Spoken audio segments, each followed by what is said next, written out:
처음에 보여드리고 싶은 자료는 이 자료입니다. 이 자료.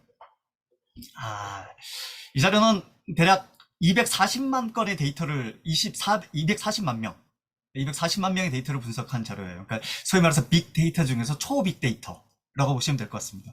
이 정도 빅데이터 연구를 해야지 사이언스라는 아주 훌륭한 저널에 올라가죠. 내용은 여기 보시면은 이 NA라고 Y축에 있는 NA 보이시죠? NA 요거 잠시만요. 요거 NA 예. NA는 네거티브 어펙티비티라는 거예요. 그러니까 240만 명이 데이터를 어떻게 분석을 했냐면 우리가 보통 이제 트위터나 이런 데 막 자기 일상을 기록하잖아요. 어떻다 하는 거냐면 그 단어를 분석하는 거예요. 그 단어의 정석가를 분석하는 겁니다. 이게 얼마나 긍정적인 정서인지 부정적인 정서인지. 그 단어의 정석가도 물론 뭐 있어요. 이 강도가 있겠죠. 강도가 있을 거야. 이 강도를 가지고 쭉 분석을 해보면 NA가 특히 높을 때가 있어요. NA가 정점을 찍을 때 언제예요? 일요일 9시야. 이 시간이에요. 지금 여러분들이 뭔가 얘기를 듣고 이거 좀 뭔가 좀 말이 안 되는 것 같다. 불만이다. 이건 좀 억지다. 이런 생각이 드신다면 사실 이 컨텐츠의 문제가 아닐 수도 있어요. 이 타이밍의 문제일 수도 있다. 이 타이밍이 여러분들의 부정정서를 극대화시키는 타이밍이기 때문에 이 타이밍에 여러분들이 학습을 한다는 것은 정말 훌륭하신 분들이야. 이때는 우리가 뭔가를 하기 싫을 때예요. 진짜 아무것도 하고 싶지가 않고 그냥 아무 생각 없이 웃고 싶을 때. 그래서 뭐 이렇게 아시다시피 개그 콘서트나 이런 게 요 시간대에 방영됐던 이유가 바로 이런 이유 때문에 그렇죠. 그럼에도 불구하고 희망은 있습니다. 왜 희망이 있냐면 방금은 우리가 NA만 봤잖아요. NA만 봤는데 인간은 NA뿐만 아니라 뭐도 있어요? 뭐도 있죠? NA뿐만 아니라 뭐도 있어요? 예? 아무도 얘기를 안 해주시는 거예요. 채팅창을 제가 이쪽으로 옮겨놔야 되는데. 맞아요. PA도 있죠. 그래서 PA를 볼게요. PA와 NA를 이렇게 쭉 보게 되면, 이렇게 이 그래프가 보여요. 자, 이제 PA도 마찬가지예요. 포지티브 어펙티비티라는 긍정 정서도 데이터를 분석해 보면, 이게 이 시간대 일요일이잖아요. 일요일 이 시간대가 긍정 정서도 높을 때예요. 다시 말씀드리면, 이때는 긍부정 정서가 가장 높은 시기예요. 이 시간대가. 물론 나는 그렇지 않아 라고 생각할 수 있어요. 여러분은 이제 데이터를 좀 믿어보셔야 되는데 나는 그렇지 않아, 나는 예외적이야, 물론 그렇게 생각할 수 있습니다. 그런데 이걸 어떻게 생각하시는 게 조금 더 논리적이고 합리적이냐면 여러분들이 인생을 사시면서 수없이 많은 일요일을 경험했을 거 아니에요. 그러니까 지금 당장의 일요일에 이 시간대에 나는 이렇지 않아, 이건 말이 돼요. 하지만은 여러분들이 수없이 살아왔던 그 인생의 수많은 일요일들을 이걸 통계를 내보면 이 그래프와 크게 다르지 않을 가능성이 훨씬 높아요. 왜요? 240만 명의 데이터는 빅데이터고 얘는 로우 오브 라지 넘버스, 대수의 법칙이거든요. 그러니까 큰 수는 여러분들이 갖고 있는 현상을 가장 잘 보여줘요.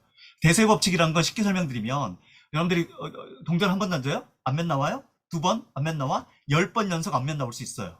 하지만 이걸 10,000번을 던지면 궁금하면 한번 해보시면 돼요. 궁금하시면 내가 한번 10,000번 던져볼래? 한번 해보시면 됩니다. 5대5로 반드시 수렴해요.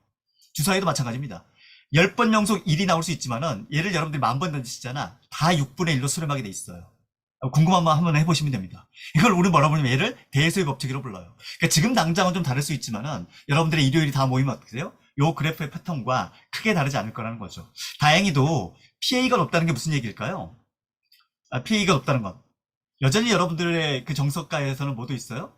좋은 정서도 남아있다는 거지. 좋은 정서 꽤 높다는 거예요. 그러니까 여러분들의 NA는 살짝 좀 숨기시고 PA를 조금 더 높여보시면 이 학습이 훨씬 더 의미가 있을 거예요. 왜냐하면 인사이트는 PA와 연관성이 커요. 그러니까 여러분들 NA 때는 네거티브 어펙티비티를 많이 느끼시잖아. 그럼 인사이트가 거의 안 나와요. 여러분 뷰가 좁아지거든요. 그 증거도 제가 나중에 한번 좀 보여드릴게요. 자, 그러면 이어서 쭉 진행을 할 텐데 제가 지금 보니까 사전에 그 질문을 좀 받은 내용이 있어요. 그래서 원래 제가 이미 컨텐츠를 다 만들어 놨다가 사전 질문들을 보고 질문들이 꽤 괜찮아요. 너무 좋아요. 그래서 질문들을 위주로 다시 컨텐츠를 재구성하면 좋겠다 라고 생각이 들어서 일단 질문들을 기반으로 해서 컨텐츠를 재구성했습니다. 질문을 주신 분들이 지금 이 자리에 어딘가는 참석하셨을 텐데 설마 쌩 까고 가신 건 아니겠죠? 어딘가는 참여하셨을 텐데 그분들은 본인의 질문을 좀 더 의미 있게 보시면서 이 과정을 좀 즐겨 주셨으면 좋겠습니다. 한번 좀 보시죠. 제가 읽기는 좀 그렇고 여러분들 한번 쭉 한번 읽어보시면 어떨까요? 천천히 한번 읽어보시죠. 10초 더 드리겠습니다. 이 질문들의 묶음은 여러분들이 갖고 있는 궁금증 중에서 이 통찰에 관련된 궁금증 그걸 쭉 모아놨어요. 도대체 통찰이 뭐냐 이거야. 통찰을 우리가 갖고 있는 직관이나 또 아니면 지혜나 이런 거 도대체 뭐가 다르냐 이런 게 참 궁금하신가 봐요. 이건 다행히도 심리학자들은 이와 관련된 연구들을 아주 오래전부터 해왔습니다. 심리학의 시작은 1897년 라이프치히 대학의 빌헬름 분투의 심리 실험실에서 시작합니다. 그런데 그 이후에 이 심리 실험실에서 나온 사람들이 있어요. 그 사람 중에 한 명이 어떤 사람이냐면 볼프강 쾰러라는 분입니다. 쾰러라는 분은 이 통찰학습, 우리가 얘기하는 인사이트에 관련해서 세계 최초로, 인류 최초로, 심리학 최초로 언급하신 분이에요.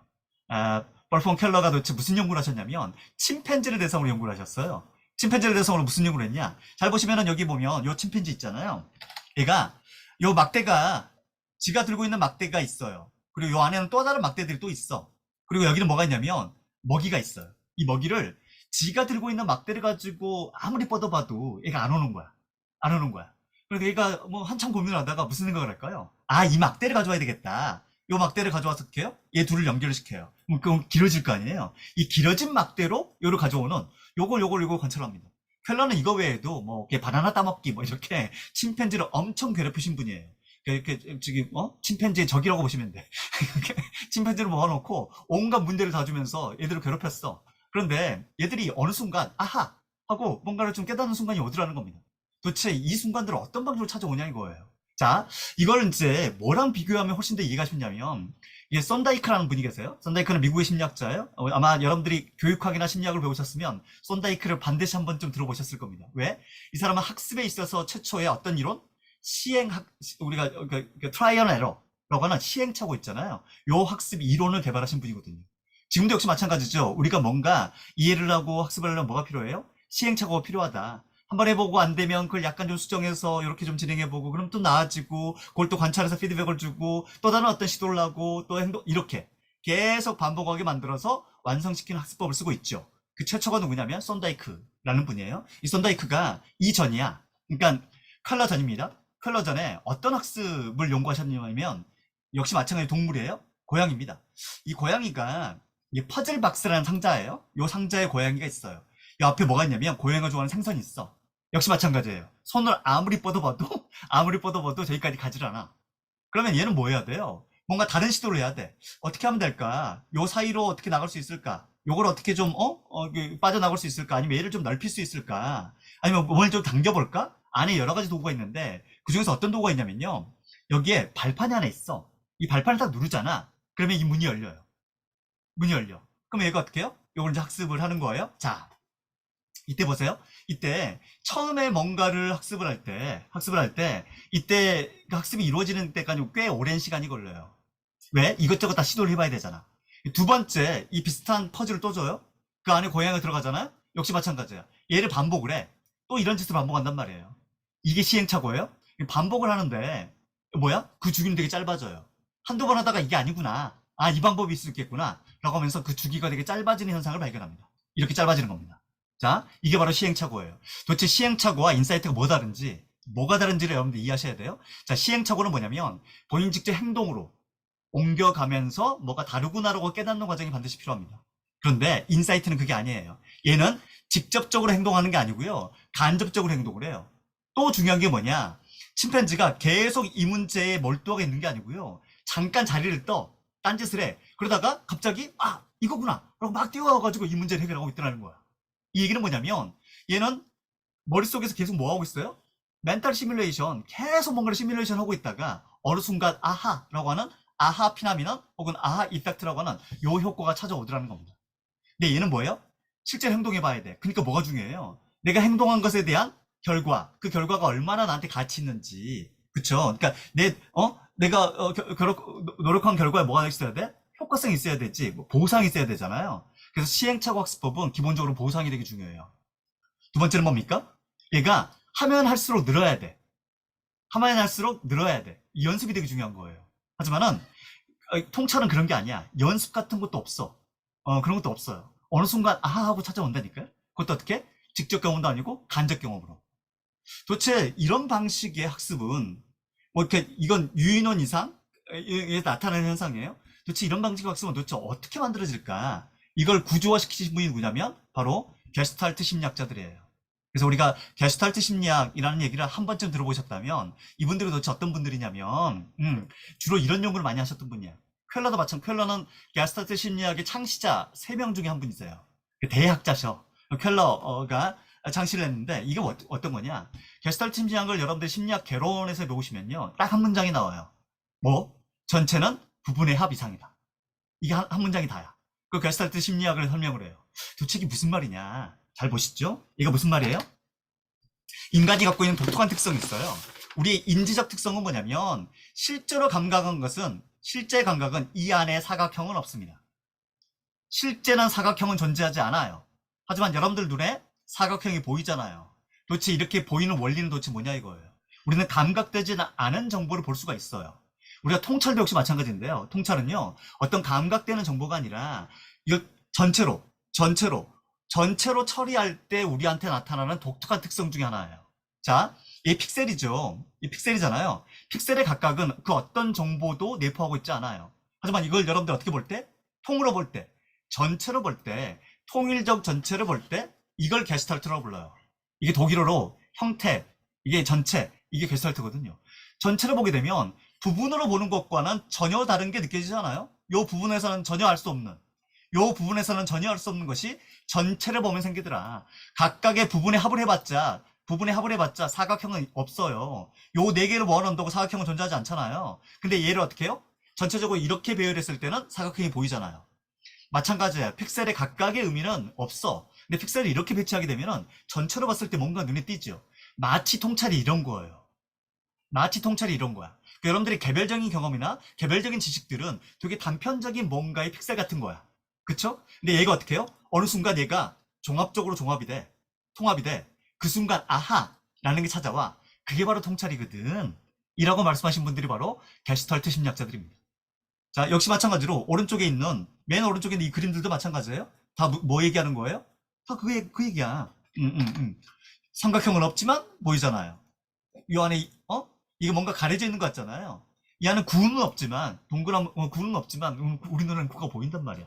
도대체 이런 인지적 작용은 어디서부터 나오느냐? 왜 인간한테 이런 인지적 작용이 필요했을까? 이런 것들을 연구하는 게 바로 이런 게스탈트 심리학자들입니다.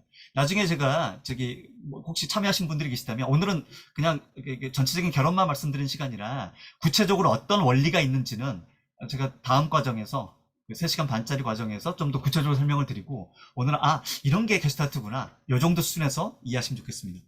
가운데 있는 이 그림 있잖아요. 픽셀 그림. 이분이 누구냐면 이분이 바로 벌프한 켈러예요. 예, 이 켈러가 보이잖아요. 켈러가 보이시잖아요. 예, 이 사람이에요. 예. 자, 그리고 이 다음에 사람들이 갖고 있었던 궁금증 중에 하나가 뭐냐면 이거예요. 통찰을 좀 잘할 수 있는 방법은 없을까? 결국은 여기는 뭐가 있을 것이다? 무슨 단계나 절차 같은 거 이런 게 존재하지 않을까? 실제로 이걸 연구했던 분들이 있습니다. 그분 중에 대표적인 학자가 누구냐면 왈라스라는 학자예요. 그레임 왈라스라는 학자인데 이 왈라스라는 학자가 여기는 이 학자예요. 이 학자가 1926년에 The Art of the Thought라고 하는 생각의 기술이라는 책을 쓰세요. 이게 소위 말해서 대히트를 쳐요. 지금도 여러분들이 창의성 관련해서 무슨 이렇게 교육을 받는다거나 창의성 관련해서 무슨 책을 보신다거나 하고 할 때 월러스가 반드시 들어가요. 그리고 4단계가 있더라 라는 얘기를 참 많이 들으셨을 거야. 그 중에 하나가 뭐예요? 여기 4단계가 뭐예요? 이거죠. 준비 단계 있대. 또 우리가 뭔가 인사이트나 창의성을 얻기 위해서는 뭐가 필요해요? 준비가 필요해. 준비해서 바로 아이디어가 나와요? 그렇지 않잖아. 뭐가 필요해요? 인큐베이션. 약간 한 발짝 물러나가지고 머릿속에서 뭐 하는 과정? 약간 부화시키는 과정. 아까로 치면 침팬지가 뭔가 문제에 대해서 이거 풀고 싶어 목표를 가지고 뭔가 접근하는 거 얘가 프레퍼레이션. 잠깐 물러나서 딴짓하고 있고 동료들하고 놀고 이런 게 뭐야? 걔가 인큐베이션. 그러다가 뭐야? 아하 일루미네이션. 마지막은 뭐예요? 이렇게 하면 되는구나. 이게 평가하는 과정. 요 4단계가 뭘 만드는 거다? 통찰을 만들고 창의성을 만드는 거다. 지금도 이제 여러분들이 뭐 할 때? 뭐 창의적 발상급법이나 창의성 교육을 받게 되면 프레퍼레이션. 그래서 문제를 정의한다. 그렇잖아요. 그러고 나서 뭐야? 문제에 대해서 몰두한다. 그럼 뭐야? 그 이제 몰입이나 이런 과정, 플로우라는 과정 되게 중요하다. 그 다음 뭐야? 잊어버려라. 차라리 뭐야? 잠깐 바깥으로 나와라. 전혀 엉뚱한 일을 해라. 그럼 뭐야? 아하! 라는 순간이 올 것이다. 뭐 해라? 기록해라. 그리고 어떻게 실천해봐라. 그래서 평가해봐라. 요, 2단계를 가장 많이 들으셨을 텐데, 정말 안타깝게도 여러분들은 잘못된 학습을 하고 계셨던 거예요. 아, 월라스의 이 이론은 아쉽게도요, 이론으로 정립되지를 못했습니다. 스스로는 이론이라 표현했지만은 창의성의 4단계라는 건 세상에 존재하지 않아요. 우리 머릿속에 4단계라는 건 존재하지 않습니다. 1950년에 길퍼드라는 학자, 이분이 무슨 말씀하셨냐면 이 얘기를 했어요. 심리학적 관점에서 보면 매우 피상적인 이론이다. 이건 그러니까 겉으로 보면 그럴듯해. 근데 뭐야, 속 내용을 보면 이게 말도 안 되는 얘기거든. 이걸 좀 더 고상하게 표현한 게 피상적인 이론이에요. 이게 피상적인 이론이야. 겉보기에는 뭐 그럴듯한데 내용은 알맹이는 없어. 이런 게 이제 일종의 피상적인 이론입니다. 자, 그런데 이 왜 그러냐? 실제로 인간의 발상, 또 인간의 인지 과정을 충분히 연구하다 보면 우리는 뭐예요? 어떤 단계가 분명히 존재한다는 사실을 그 누구도, 그 어떤 심리학자도, 그 어떤 뇌과학자도, 그 어떤 인지과학자도 이걸 인정하지 않아. 무슨 얘기냐? 얘가 직렬 단계가 아니라는 거예요. 우리가 프레퍼레이션하고 그 다음에 뭐 인큐베이션하고 일루미네이션하고 베리피케이션 이게 아니라는 거야. 인간의 단계는 뭐예요? 병렬이야. 동시에 존재해. 그러니까 프레퍼레이션 이거 뭐야? 일루미네이션 갔다가 다시 프레퍼레이션 이렇게 갈 수도 있고 동시에 프레퍼레이션과 일루미네이션이 동시에 일어날 수도 있고 그쵸? 이런 것들이 이게 인간의 인지 과정이라는 거예요. 근데 이걸 깡그리 무시하게 되면 뭘 만들어내게 돼요? 아까 제가 말씀드린 엉뚱한 학습을 하게 돼. 그 엉뚱한 학습이 어떤 거냐? 그게 바로 단계별 뭔가 있을 거라고 우리가 착각하는 거예요. 그러니까 이 단계에서 뭔가를 문제를 정의하고 문제에 대해서 뭐야 리프레이밍하고 그리고 와서 뭐 어떤 기법을 쓰고 그 다음에 접근해서 그 다음에 살짝 불러 이런 게 자체가 이 자체에 어떤 단계가 있다는 게 이게 말도 안 되는 얘기야 라고 하는 게 이미 1950년에 그것도 APA 회장이에요. APA 회장은 심리학계에 전 세계 심리학계에서 가장 거장 중에 거장이에요. 아까 말씀드린 컬러도 APA 회장을 역임하신 분이에요. 그만큼 대학자야. 예, 예. 자, 그러면 이제 우리가 이해될 건 뭐냐면, 야, 이게 우리 머릿속에 또 우리의 뇌 속에서 어떻게 이루어지느냐, 그 과정을 조금 더 과학적으로 우리가 이해할 필요가 있어요. 그 구체적으로 이해하는 방식에 대해서는 역시 마찬가지로 제가 다음 과정에서 설명을 좀 드리도록 하고요. 오늘은 그냥 전체적인 개요를 좀 살펴보는 거니까. 자, 두 번째 여러분들이 궁금했던 건 뭐냐면, 뭐 직관도 있고, 촉도 있고, 감도 있고, 뭐 통찰도 있고, 이런 것들이 다 있는데, 아니면 또 아까 첫 번째 질문은 편향과 통찰이었어. 혹시 내가 편향과 통찰이 좀 비슷한 영역 아닙니까? 뭐 이렇게 또 인식할 수도 있고, 다양한 우리가 심리학에서 쓰는 여러 용어들과 통찰이라는 용어가 어떻게 구분이 되고, 또 어떻게 이해하면 되는 건지, 이런 질문을 좀 하셨어요. 이 질문에 관해서도 역시 마찬가지로, 사실 심리학은 꽤 많은 좋은 연구를 많이 만들어 놨어요. 그 중에서 대표적인 연구들이, 여기 보이시는 이런 연구들입니다. 예. 토폴렌스키나 뭐 이렇게 뭐 비만이나 뭐 이렇게 웰링거 이런 분들이 이런 분야에 있어서는 아주 좋은 연구들을 수없이 많이 쏟아냈어요. 자, 뭐 내용을 좀 볼게요. 인투이션 일단 직관은 뭡니까? 직관은 리틀 컨셔스 리트리버잖아요. 리틀이니까 거의 없다는 거야. 뭐 의식적인 활동은 거의 없는 거예요. 의식적인 리트리버는 없는 거야. 뭐 하는 거야? 인투이션은 기본적으로 무의식의 세계야. 이렇게 얘기하는 겁니다. 우리가 보통 이제 인지심리학에서 뭐 어떤 거? 시스템 1의 영역 이렇게 표현하는데 이게 뭐야? 이건 무의식의 영역이에요. 그런데 바이 컨트라스트 대조적으로 반대로 인사이트는 뭐야? 인사이트는 리스트럭처링과 changing problem representation 그러니까 우리가 문제의 표상을 어떻게 하는 거예요? 적극적으로 의도적으로 새롭게 바꿔보고 재구조하고 이런 과정에서 인사이트가 나온다는 거예요. 그 인사이트는 어떤 거야? 상당 부분 의식적 과정 이렇게 보시는 게 맞다는 거야. 근데 인투이션은 무의식적 과정이 대부분이라는 거지. 그렇다고 해서 얘들이 관계성이 없는 거냐? 그렇지는 않다는 겁니다. 그래서 그동안은 어떻게 연구했어? separately 따로 어떤 그 뭔가 원천이 다를 거라고 생각해서 연구해왔는데 이 사람들이 무슨 주장을 합니까? 이분들이 어떤 주장을 하냐면 얘들은 뭐야? share many commons and are intimately linked with each other. 애들이 아주 밀접하게 긴밀하게 서로 공통점도 많고 관련돼 있다라는 거지. 도대체 어떻게 해요? 그걸 이분들이 어떻게 연구했는지 아세요? 이렇게 연구했습니다. 자 보세요. 여기 보면 RH라는 문제가 있어요. 이건 이제 우리 심리학에서 제일 많이 쓰는 어떤 문제의 펌 중에 하나예요. 어떤 거냐면, 이게 리모트 어소시에이트 테스트라는 거예요. 그러니까 리모트니까 떨어져 있는 거야. 어소시에이트가 연결하는 거예요. 여러 단어들이 있는데 그것을 떨어져 있는 단어를 연결해 가지고 얘들의 공통점을 찾는 거예요. 예를 들어서 어떤 거야? 여러분 한번 풀어보실래요? 바스켓이 있고 에잇이 있고 스노우가 있어. 얘들은 떨어져 있는 단어잖아. 여기를 연결시켜봐. 어떤 단어가 떠오르세요? 자, 이렇게 문제를 주는 겁니다. 여러분 답을 얘기하지 않으셔도 돼요. 특히나 사실은 이렇게 스노우나 바스켓만 했으면 바로 나왔을 텐데 여러분한테는 에잇이라는 게 좀 익숙치 않을 수도 있어요. 여러분 당구를 좋아하신다면 혹은 미국에서 온 사신 분이라면 우리가 매직볼 같은 그 마법 이렇게 하는 거 있잖아. 그런 거 좀 아시는 분이라면 에잇 하면은 볼이 바로 떠오르실 텐데 에잇하고 볼을 떠올리기 쉽지 않죠. 포켓볼에서 에잇볼이라는 게 있어요. 예, 예, 예. 아니요, 미국에 살아왔어요. 그런 건 아니고. 하여튼 좀 더 그 문화에 익숙했으면은 여러분들 이 단어를 찾는 거 그렇게 어렵지 않았을 거라고 생각합니다. 일요일 저녁에 공부하려고 오신 분들이라면 여러분들의 인지 능력이라면 저는 충분히 이 문제를 풀 수 있을 거라고 생각을 해요. 여하튼간에 얘들의 공통점은 뭐예요? 볼이야. 이게 세 단어를 가지고 뭘 맞추는 거야? 커히어런스. 요걸 맞추는 거야. 근데 뭐야? 이때 저지먼트 순간이 있어. 너 이 답 알 것 같아? 라고 물어보는 겁니다.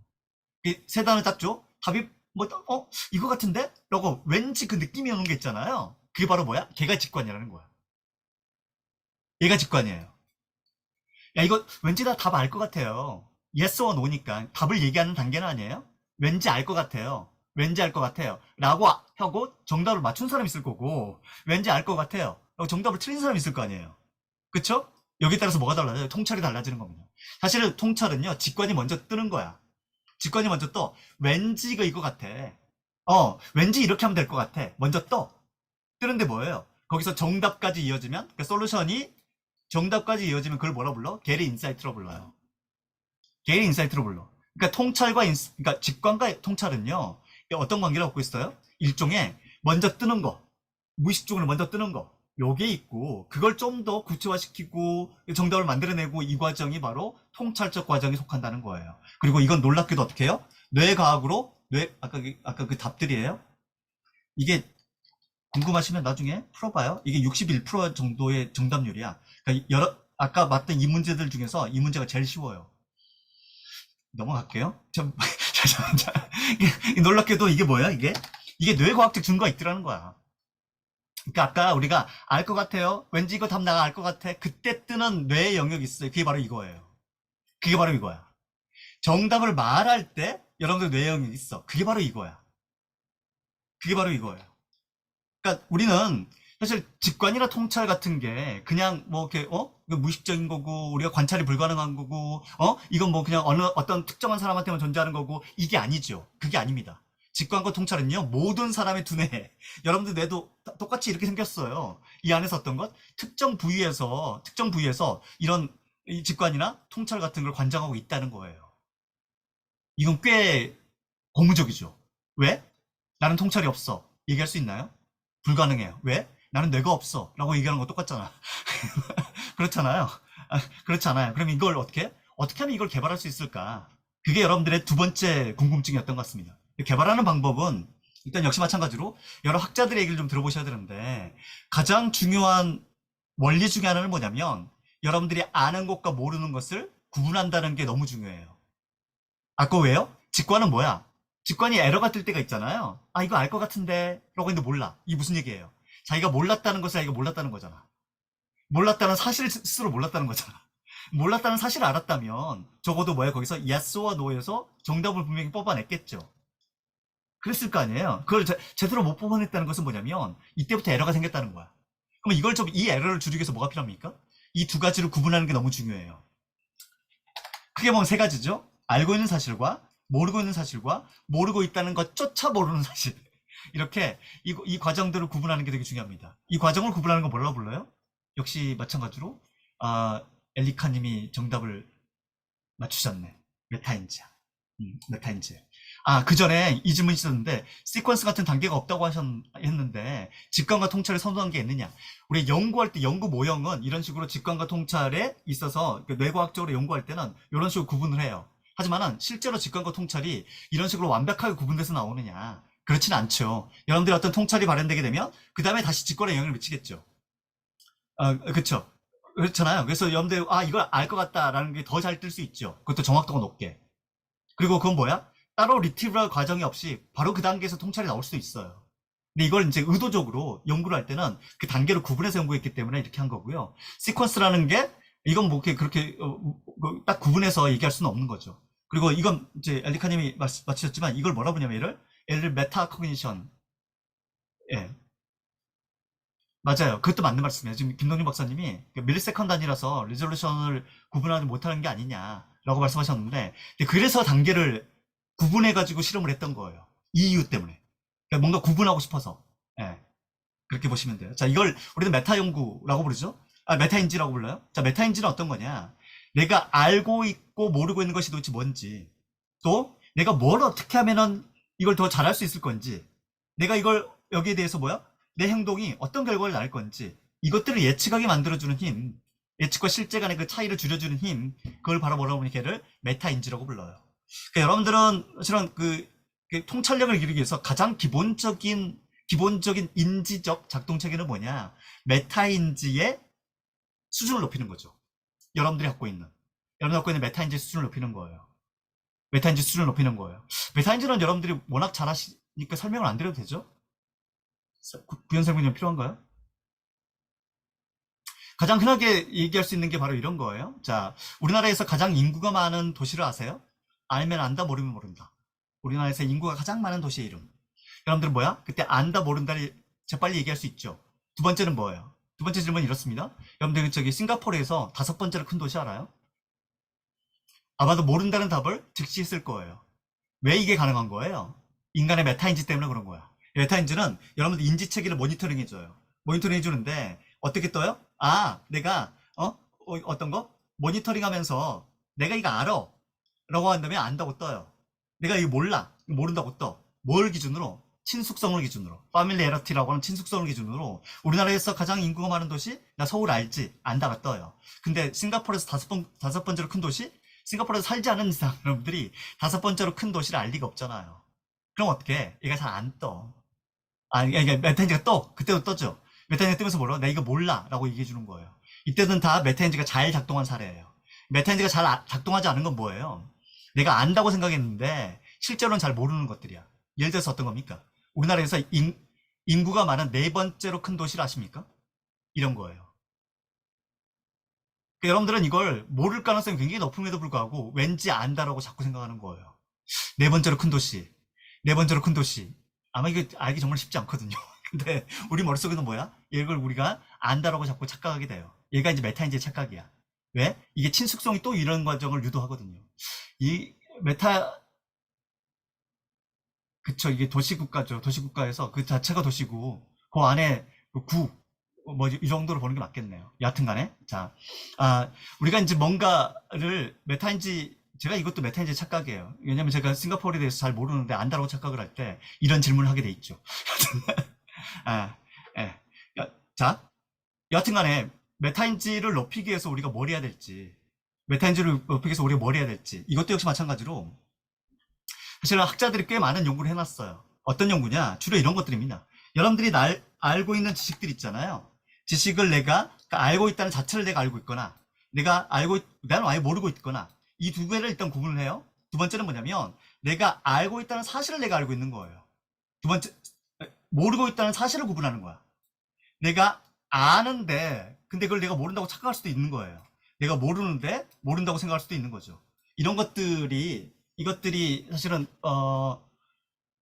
여러분들이 어떤 그 통찰을 기를 때 굉장히 중요한 몇 가지 구분의 영역이죠. 그럼 질문 한번 드려볼게요. 여기서 통찰은 어디에 있을까요?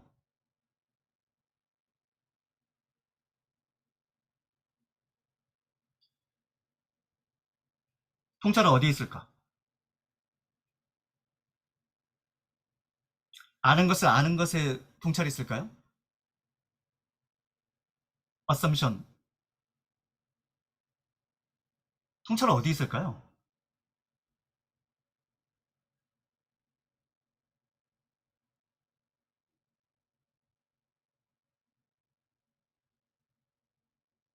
모르는 걸 알 때? 통찰은 도대체 어디서 존재할까?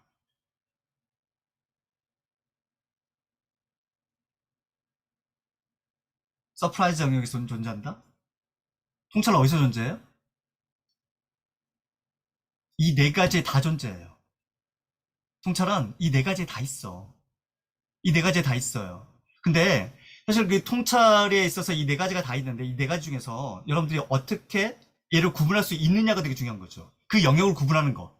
그러니까 내가 아는 걸 아는 것과 내가 모른다는 사실을 아는 것과 이런 것들을 구분하는 거, 구분하는 영역에서 일단 통찰이 시작이 돼요. 지금 메타인지의 영역에서 통찰이 시작된다고 보시면 돼. 그리고 이 메타인지의 영역에서 여러분 어떤 거? 이런 걸 점점 가정을 가지고 뭔가 검증할수록 통찰력은 더 좋아지겠죠. 마찬가지로 내 바이어스에 대해서 깨달을수록 통찰력은 더 좋아져요. 미지의 사실에 대해서 내가 알게 될수록 나는 뭐야? 통찰력은 더 좋아지는 거예요. 자, 기본적으로 뭐야? 구분입니다. 두 번째는 어떤 거예요? 각 영역을 높이는 거야. 일단 구분해야 되고, 그 구분에서 내가 부족한 것들, 아니면 내가 여기서 어떻게 좀 채워야 될 것들, 어떻게 채워야 될 건지를, 그걸 아는 게 바로 통찰을 높이는 방법이다. 이렇게 보시면 돼요. 메타인지를 높이는 여러 가지 방법들을 또 부연해서 좀 말씀을 드리면, 이 제목이 참 재밌죠? 뭐라고 되어 있냐면, not in isolation이야. 그러니까 이가 단독으로 존재하지 않는 거예요. 단독으로 존재하지 않아. 그러니까 아까 제가 어떤 말씀 드렸어요? 일단은 구분해야 된다. 두 번째는 뭐다? 각 영역을 높여야 된다. 이 얘기는 뭐냐면 어느 하나의 영역만 가지고 메타인지가 높아질 수 있다 없다? 없다라는 얘기야. 어느 한 영역만 가지고 메타인지가 높아질 수 없어요. 그러니까 내가 알고 있는 것과 모르는 것을 구분하는 게 되게 중요하다. 일단 메타인지 시작은 맞아요. 그래서 구분하기 위해서 뭐가 되게 중요하다? 우리 저기 김경영 교수님이나 리사선 같은 분들은 메타인지의 최고의 권위자니까 어떤 말씀 많이 하세요? 셀프 익스플레네이션, 자기 설명. 내가 이해한 대로 내가 설명하는 게 되게 중요하다. 이 말씀 하신단 말이에요. 근데 이건 어디만 속해요? 아는 것과 모르는 것을 구분하는 단계에서는 얘가 의미가 있어. 근데 그 다음 단계로 넘어가게 되면 더 이상 메타인지의 기술적 개발, 전략적 개발까지는 옮겨가지를 않아요. 그러니까 여러분들이 메타인지를 너무 쉽게 생각해서 아는 것과 모르는 것을 구분하는 게 메타인지지. 그렇게만 접근하시게 되면 어떤 단계? 아주 기초적인 단계라고 보시면 돼. 근데 이걸 조금 더 잘 개발하시려면 뭐가 필요합니까? 이런 것들이 다 어떻게 돼야 돼? 얘가 아이솔레이션이 아니에요. 얘가 다 독립적으로 존재하는 게 아니야. 얘들이 동시에 다 높여줘야 돼.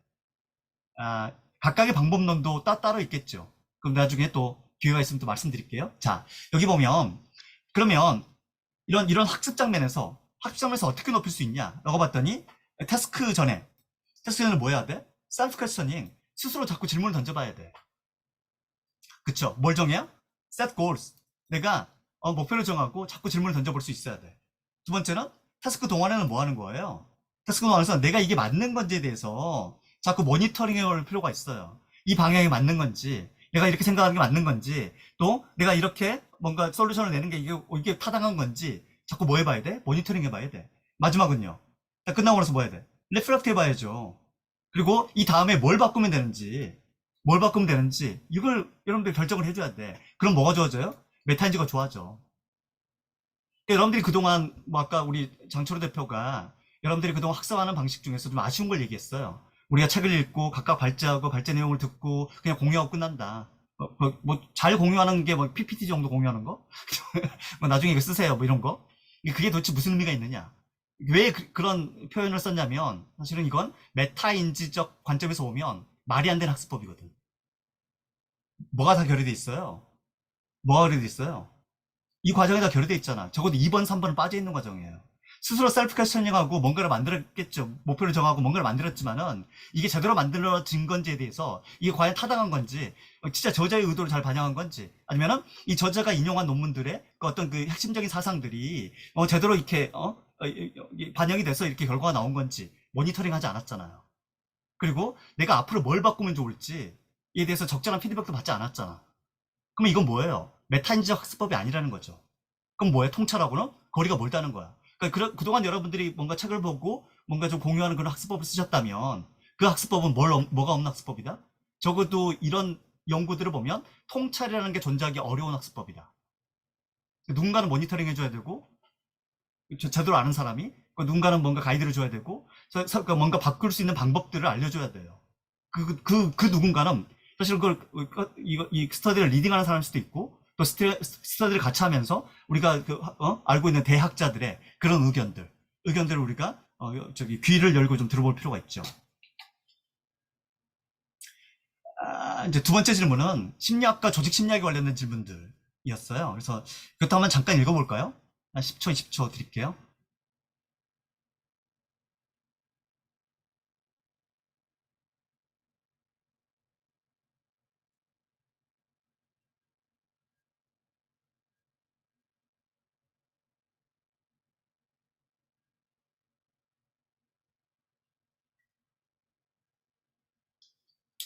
보셨죠?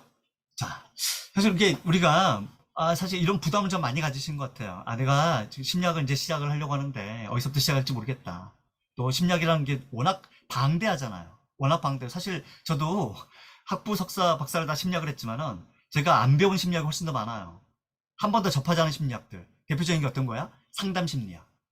아마 여러분들 약간 놀랄 수 있어요. 어떻게 심리학 배운다는 사람 상담 한 번도 안 배워봤냐? 심리학 박사라는 사람이 어떻게 상담을 모르냐?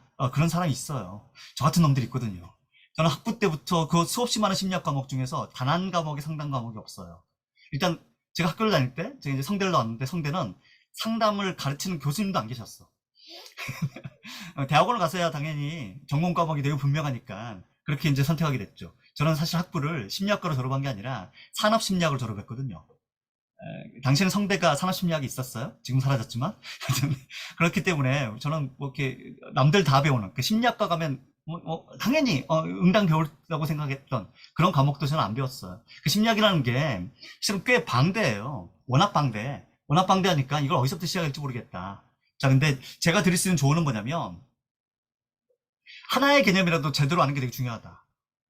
라는 거예요. 예를 들어서 우리가 커뮤니케이션이나 프레젠테이션 또 영업을 할 때 가장 많이 인용되는 그 심리학의 법칙 중에 하나가 메라비안의 법칙이에요. 과연 이걸 우리가 제대로 이해하고 사용하고 있느냐. 이건 좀 다른 얘기예요. 왜냐면 사실 시중에 나와 있는 메라비안의 법칙을 얘기하는 수없이 많은 사람들, 특히나 가장 센 사람들, 그래서 네이밍 밸류가 높은 사람들, 이 사람들이 무슨 일 하고 있어요? 메라비안의 법칙을 왜곡해서 얘기하고 있어요. 근데 그 왜곡해서 얘기하는 걸 지적하는 사람이 물론 저 같은 사람이 있죠. 하지만 저는 유명하지 않아요. 근데 왜곡해서 얘기하는 사람들은 유명해. 그래서 이 사람들의 얘기는 마치 진리인양 팔려요. 55대 38대 7 법칙 이런 게 있어요.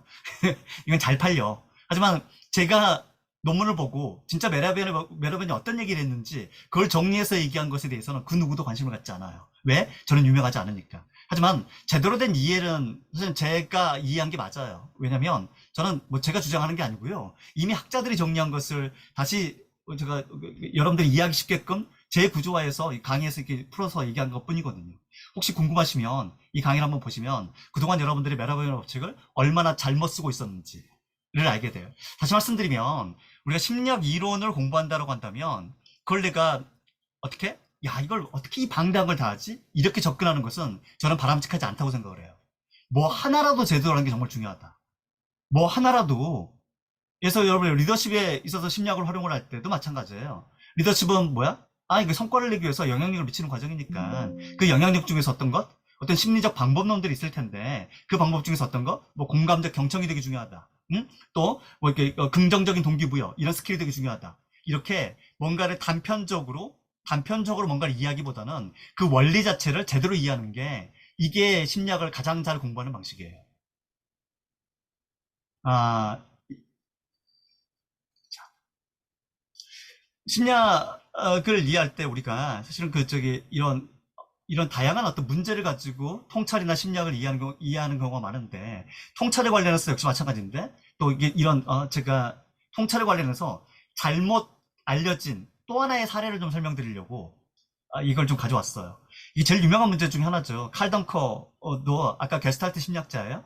게스탈트 심리학자고 이 사람이 얘기했던 요 문제는 어떤 문제냐? 만들었던 문제가 이 문제예요. 캔들 프로블럼이야. 여기 뭐가 있어요? 여기에 이거 잠시만요. 이거 여기 이제 여기 초도 있고 성냥도 있고 압정을 넣는 박스가 있어. 얘를 어떻게 하는 거예요? 얘를 벽에 붙여라. 천둥이 떨어지지 않게. 초에 불을 붙이고 벽에 붙이세요. 라는 거야. 그럼 사람들은 이거 여러 가지 시도를 해요. 정답은 어떤 거예요? 정답은 이거란 말이야. 뭐 하는 거냐면 얘는 기능적 고착. 그러니까 functional fixedness라는 게 있어요. 기능적 고착이라는 게 뭐냐면 얘가 우리가 뭘로 보여? 앞정을 담는 상자 이렇게 보였을 때는 얘를 뭘로 쓸 생각을 못해요? 얘를 받침대로 쓸 생각을 못하는 거야. 왜? 이거 앞정을 담는 상자잖아 라고 생각하기 때문에 이 기능적 고착에서 벗어나야지 이 문제를 해결할 수가 있어요. 소위 말해서 통찰이 필요한 문제야. 통찰이 필요한 문제예요. 자, 이걸 샘 글럭스버그가 한참 20년 정도 시간이 지난 다음에 어떤 실험을 만드셨냐면 이런 프린스턴의 심리학자예요. 그냥 시간만 재는 그룹이 있었고요. 인센티브를 주는 그룹이 있었어. 이 문제를 가장 먼저 푼 사람에게는 $20 줄게. 상위 25%는 $5 줄게. 그리고 이렇게 진행을 했어요. 결과가 어떻게 나와요? 인센티브 그룹이 그냥 시간만 잰 그룹에 비해서 3.5분이 더 걸려. 야, 인센티브 주니까 오히려 통찰력 떨어지잖아. 이런 거예요. 뭔가 보상을 주니까 통찰력 떨어지잖아. 이런 거야. 근데 이 보상이 효과가 있었던 건 어떤 거야? 이렇게 문제를 줄 때예요. 요 문제와 요 문제는 어떤 차이가 있어요? 얘는 앞정을 담는 상자라는 기능적 고착이 있지만 얘는 암시가 있죠. 뭐? 상자 쓸 수 있어? 이런 암시가 있잖아요. 요 문제 풀 때는 어떤 거? 인센티브가 기가 막히게 효과성이 있더라는 거야. 인센티브 줄게 하니까 엄청 빨리 풀어. 근데 요런 문제, 즉 통찰이 필요한 문제는 인센티브 역효과야. 자, 이게 왜 유명해졌어요?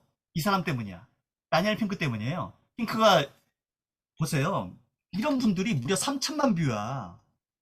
제 영상은 100뷰도 안 돼요? 이 사람들은 3천만이야, 3천만. 3천만 뷰를 때리면서 뭐야? 이 드라이브는 또 누가 번역했어요? 여러분들 이거 회복 탄력성을 말씀하신 김주환 교수님이 또 번역하셨어. 센 사람이 번역하고 센 사람이 얘기했단 말이야. 그리고 어떻게? 인간의 동기 중에서 어떤 것?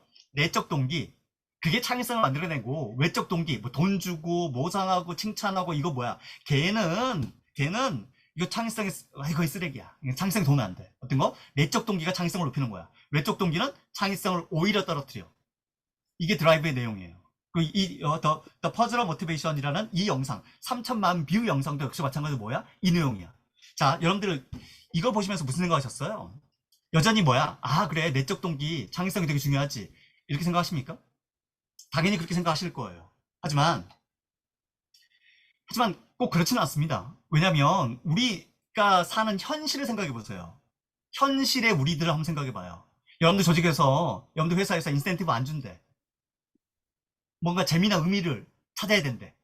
뭔가 열정을 찾아야 되고, 그래야 통찰력이 나오고 창의성이 나오는 거니까 내적 동기를 발현할 수 있는 그런 걸로 여러분들이 우리 회사를 운영한다고 생각을 해봐요. 물론 이제 급여는 준다고 생각을 해. 급여는 받고. 근데 뭐야? 다른 건 다 뭐야? 인센티브 이런 건 없어. 일치 없어. 왜? 인센티브는 창의성을 떨어뜨리잖아. 대신에 어떤 거? 내적 동기를 높일 수 있는 거. 그러니까 이게 뭔가 나한테 어떤 의미가 있는지 이 일이 또 뭐 이런 거 자꾸 생각하게 만들고 그렇게 하는 게 창의성을 높일 것이다. 이게 맞는 얘기예요? 현실하고 너무 동떨어져 있잖아요. 현실하고 너무 동떨어져 있잖아. 인센티브를 파격적으로 주는 회사가 왜 창의적이고 왜 통찰력이 있는지 이거 설명할 수 있는 기재가 없잖아요. 이 무슨 얘기냐면 핑크 얘기는 틀렸어요. 3천만 뷰 이상을 본 뷰를 기록했지만은 이 영상의 내용은 틀렸어요. 적어도 통찰을 연구하시는 분들, 창의성을 연구하는 조직 심리학자들은 이런 얘기를 하지 않아요. 왜? 조직 내에서는 인센티브가 있어야지 창의성과 통찰력이 높아지거든요. 현실이 그렇거든. 그럼 우리는 뭘 생각해 봐야 돼요? 물론 내적 동기 중요해요. 내적 동기는 중요하지만 외적 동기가 단순히 돈은 인센티브는 외적 동기다. 인센티브는 내적 동기가 될 수 없다. 이렇게 이분법적인 사고를 하는 건 일단 문제예요. 이게 문제야. 두 번째 문제는 뭐냐면 인센티브가 존재한 상태에서 성과를 높이는 그런 조직이 있어요. 인센티브가 있는데 오히려 성과가 낮아지는 조직이 있어. 도대체 뭐가 다를까? 이런 연구가 필요하단 말이에요. 그러니까 우리한테 인사이트를 주는 연구들은 주로 이런 연구들이에요. 자, 앞으로 여러분들이 인센티브 쓰지 마세요. 왜? 드라이브에서 핑크가 그랬거든요. 이거 오히려 인센티브가 창의성 떨어뜨린다니까요? 대신에 뭐? 퍼포스, 목적성, 뭐 이런 거 좀 얘기 좀 많이 해주세요. 그게 더 중요합니다. 이거 그대로 받아들여서 여러분들 조직에 그대로 제도로 만들어서 운영해보세요. 어떤 일이 벌어지는지. 제가 장담컨대 성과는 드라마틱하게 떨어질 겁니다. 그럼 도대체 우리가 뭘 잘못한 거예요? 핑크 얘기를 너무 단편적으로 들었던 거지. 그렇잖아요. 드라이브에 있는 책에 있는 내용, 김주환 교수님이 번역하신 그 내용을 너무 단편적으로 받아들이고, 이게 뭐야? 이게 정답이구나. 그렇지 않습니다. 그렇잖아요. 왜? 인센티브가 존재하면서 성과가 높은 조직의 특성이 뭔지 아세요? 바로 아래쪽에 있는 이런 것들이야. 효능감이 있어. 목표 조치가 분명해. 또 이게 제일 중요해요. 보상제도의 공정성이 있어. 인센티브를 주는데 그 공정성이 있는 거예요. 자율성과 조직 풍토 이런 것들이 다 영향을 미쳐요. 이 영역들을 같이 측정을 해야죠. 같이 측정을 해야죠. 그래서 thus pay for performance increase와 decrease예요. pay가 increase 시킬 수도 있고 decrease 시킬 수도 있어. 근데 뭐야? 어떤 조건일 때는 increase 되거든. 어떤 조건일 때는 떨어지거든. 사실 우리가 현실의 조직은요. 뭐? 현실의 조직은 끝낼 시간이 다 돼서 저 이거 끝내버렸네. 다시 이거 보이십니까? 화면 보이세요? 현실의 조직은 뭐냐면 P면 Q다가 아니에요. 현실의 조직은 뭐냐? 어떤 조건일 때 P가 Q가 됐냐 이거야. 그게 정말 그게 제일 중요해요. 여러분들이 이제 고민해야 될 것들은 어떤 거예요? 우리가 뭔가 학습을 할 때 통찰력을 얻는 학습을 한다면 그냥 어떤 책에서 이 얘기했대. 그걸 그대로 받아들이는 게 맞습니까? 아, 그것도 센 사람이 얘기했잖아. 핑크가 얘기했으면 이게 맞는 거지. 이게 맞아요? 절대 그렇잖아요. 그 메라벨의 법칙을 인용한 수없이 많은 좋은 책들이 있어요.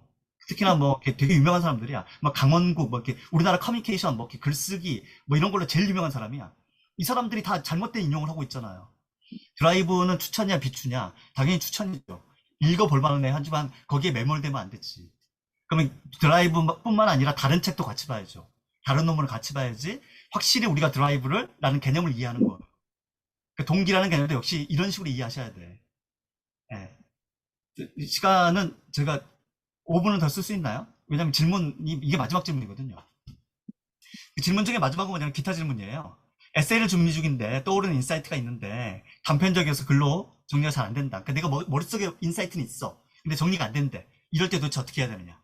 자, 일단 그 로널드 켈로그라는 분이에요. 이 사람이 The Psychology of Writing이라는 책을 쓰셨어. 이 책의 내용은 어떤 거냐? 이거예요.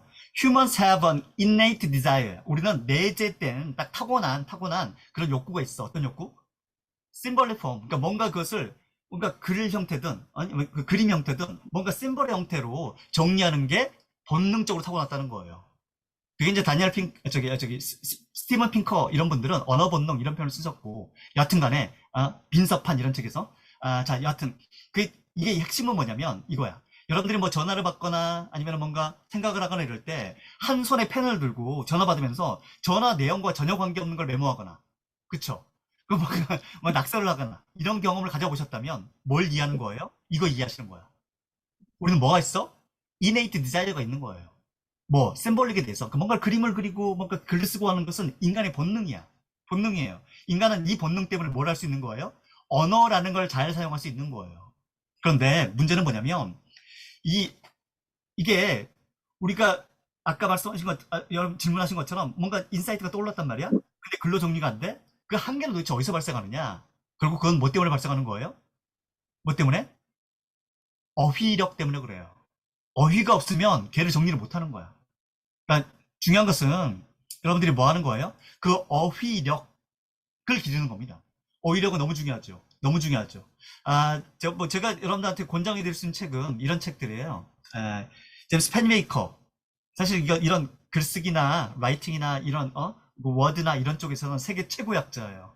세계 최고 약자인데 이런 책에서 주장하는 바가 주로 이런 내용인데 시간이 없어서 짧게 좀 설명을 드리면 어휘는 너무 중요한데요. 이게 이제 그 유명한 헌스타인과 머레이의 The Bell Curve라는 책이에요. 1994년에 나왔습니다. 어떤 책이냐면 야 흑인들의 평균 IQ는 이거 백인들의 평균 IQ는 이거예요. IQ의 차이가 있어요 없어요? 있더라는 거야. 얘를 벨커브라는 책에서 밝혀냈어요. 흑인과 백인은 IQ의 차이가 있습니다. 자 그리고 이 두 사람은 평생을 어떻게 살았습니까? 평생을 흑인들한테 살해 위협을 받고 살았어. 아니 야 인종 때문에 머리가 나쁘다 이런 얘기 들어야 되잖아. 얼마나 기분 나빠요. 실제로 경호원들이 이분들을 보호하고 다녔던 때도 있었어. 자 이분들이 도대체 뭘 가지고 실제로 데이터가 있어요. 그것도 이 K라고 하는 것은 연구의 개수예요. 105건, 48건, 한두 건이 아니야. 수백 건의 연구를 다 분석해봐도 코헨의 D값이라는 건 0.8 이상이면은 효과가 큰 거예요. 0.5는 중간 정도고 0.2 미만으로는 인정을 안 해줘. 근데 이건 0.2, 0.5를 넘어서서 0.8을 넘어서서 막 엄청나게 높은 수치잖아. 이게 뭐예요? 이 얘기 맞다는 거야. 그것도 한 번 연구가 아니라 이 연구를 다 정하고 봐도 이 얘기는 무조건 맞아. 뭐예요? 화이트는 블랙보다 머리가 좋아. 자, 여기에 여러분들 어떤 반론을 내시겠습니까? 화이트는 블랙보다 머리가 좋아. 이게 70년대, 80년대 연구들을 다 종합해서 이런 결과를 90년대 초반에 이 책을 내신 거예요. 자, 근데 우리가 뭘 했냐면, 뭘 간과했어요? 사실은 우리의 지능은 그냥 가만히 고정된 수치가 아니에요. 실제로 플린 이펙트라는 게 있어. 지능이라는 건 세대를 거듭할수록 지능이 높아져요. 이게 지능의 갭 보면 아시아가 제일 크죠. 1950년대까지만 해도요. 이때의 IQ 점수가 만약에 100이라고 치면 지금 뭐야? 평균 한 135야. 이때가 한 82면 얼마? 지금 한 115 정도 되는 거예요. 그만큼 급성장하는 거야. 세대를 거듭할수록. 한 세대가 지날수록 IQ는 더 좋아져요. 이걸 뭐라 불리냐? 이를 플린 이펙트라고 불러요. 도대체 뭐 때문에? 플린 이펙트가 도대체 왜 나왔을까? 글로벌리 보면 이 정도고요. 아프리카가 가장 낮아. 그러니까 그래서 이것도 마찬가지. 이 흑인들이 많잖아. 그러니까 뭐야? 흑인의 IQ 나쁜 거네. 맞아요? 이걸 만들어내는 요인이 있어요. 그 요인이 뭐예요? 교육이야. 영양 수준이야. 또 실제로 이런 지금 저녁 때 여러분들 공부할 수 있는 거 다 뭐 때문에 그래요? 이런 거. 즉 학습이에요, 학습. 학습의 양이 많아질수록 뭐는 좋아져요? IQ는 높아지게 돼 있어요. 왜? IQ 문제 자체가 학습 능력을 테스트하기 위한 문제이기 때문에 그래요. 비네라는 사람이, 프랑스의 비네라는 사람이 프랑스 공교육, 지금도 프랑스 공교육 훌륭하잖아요. 공교육 시스템을 만들면서 공교육 내에서 잘 적응할 친구와 그렇지 않을 친구들을 구분하기 위한 목적으로 만들었단 말이에요. 다시 말씀드리면 학습 능력 테스트란 말이에요. 학습 능력 테스트는 뭐 할수록 학습의 양이 많아질수록 되게 높아질 수밖에 없어요. 그러면 당시에 그러면 이런 데이터가 왜 나왔을까? 이유는 되게 단순합니다. 뭐예요? 블랙들, 그러니까 흑인들의 대부분의 부모들이 가졌던 직업들이 어떤 직업이냐면 어휘력을 많이 쓰는 직업이 아니에요. 즉 학습적 자극, 이런 교육적 자극이 집에서는 거의 없는 거야. 집에서는 없어. 근데 백인들은요 더 많은 어휘를 사용하고 있었어요. 그것도 대략 5배 정도의 차이야. 흑인들은요 대략 3,000개 정도 어휘면요 하루 종일 1년 내내 대화하는데 거의 무리가 없어. 즉 학습적 어휘적 자극이 그만큼 줄었던 거예요. 근데 백인들은요 화이트 컬러잖아. 좋은 직업 많이 갖고 있잖아요. 어휘가 다른 거야. 그러니까 어린 시절에 부모로부터 15,000개 이상 다양한 어휘의 자극을 받았던 애들은 학습적 능력이 발달할 수밖에 없는 거예요. 문제는 교육 수준, 영양 수준, 또 사회 경제적 지위 이런 것들 때문에 그 영향이 나타났던 거지. 타고나게 애들이 멍청해서 이건 아니라는 거야. 무슨 얘기예요, 결국은? 여러분들이 사실 이렇게 우리가 어휘에 대해서 우리가 학습을 할 때 또 뭔가를 정리를 할 때 어휘에 대해서 좀 더 민감하게 받아들일 필요가 있다는 거예요. 머릿속에 인사이트가 있어요? 왜 정리가 안 돼요? 어휘가 없어서 그래요. 어휘가 없어서 그래. 감정 어휘도 마찬가지고요. 어휘가 없어서 그래요. 근데 이게 최근에는 리버스 플린 이펙트야. 이게 어떤 거냐면 1970년대 후반까지만 해도요 IQ가 이렇게 높아요. 근데 그 이후에 태어난 애들 1990년대생들은요 70년대생들에 비해서 머리가 더 나빠. 그러니까 여러분들의 자녀는요 여러분들보다 머리가 나쁠 가능성이 더 높아요. 이게 역플린 이펙트예요. 실제로 한 가정에서 형하고 동생하고 비교해봐도 이런 차이가 나타나요. 도대체 이런 일이 왜 벌어질까? 왜 벌어질까요? 일단 독서량 감소, 또 인터넷 사용 시간 이것 때문에 어휘 자체를 쓸 일이 없어. 영상으로 다 해결하잖아. 내가 어휘로 정리하고 어휘로 독서라는 건 여러분들 어휘를 이해해야지 독서할 수 있는 거잖아요. 하지만 이런 영상들은요, 내가 굳이 그 어휘에 대해서 이해가 없어도 충분히 내가 그림을 보면서 영상을 보여주니까 쉽게 이해하거든. 이게 실제로 역플린 이펙트를 만들어요. 역플린 이펙트를 만든단 말이야. 여기 중요한 것은 여러분들의 그 지능이 고정되어 있는 게 아니에요. 지능 크게 두 가지야. 하나는 뭐냐면 플루이드 인텔리전스고요. 또 하나는 크리스탈라이즈 인텔리전스야. 그러니까 나이가 들면 들수록 계속 개발될 수 있는 지능이 있다 없다? 있어. 나는 옛날에 머리가 되게 좋았는데 지금 머리가 좀 나빠졌어. 옛날엔 총명했는데 총기가 넘쳤는데 지금 바보가 됐어. 그럴 리가 없어요. 예전에도 바보였을 가능성이 높아요. 인간의 왜? 두 번째는 뭐야? 내가 실제로 뭔가를 개발하는 활동을 거의 안 했을 가능성이 높죠. 그러니까 내가 나이가 들어서 나이 때문에 머리가 나빠진다 이런 건 존재하지 않아요. 나이가 들어서 여러분들이 특별한 뭔가를 활동을 하지 않았기 때문에 그 가능성 훨씬 더 높은 거죠. 가능성 높은 거예요. 이때 뭐야? 유동지능과 결정지능이 있는데 결정지능은요 꾸준히 증가해요. 이 중에 중요한 거 뭡니까? 어휘력이야. 어휘력이야. 어휘력이에요. 정리하면 아까 그 질문에 대한 답을 좀 드리면 그 질문에 대한 답은 어떤 거야? 내가 머릿속에 뭔가 아이디어가 있어요. 근데 뭔가 정리가 안 돼요. 뭐 때문에 그래요? 어휘 때문이에요. 그럼 이걸 내가 타고나는 거예요? 내가 원래 머리가 나쁜 사람 이거 못하는 거야? 그거 아니에요. 그거 아니에요. 학습을 하면 돼. 그것도 어떻게? 좋은 학습을 하게 되면 어휘가 쌓이게 돼 있어요. 개념이 쌓이게 돼 있단 말이야. 이제 마무리해야 될 시간이라 혹시 뭐 궁금한 점 있으면 질문 받고 이제 마무리해야 될 것 같습니다.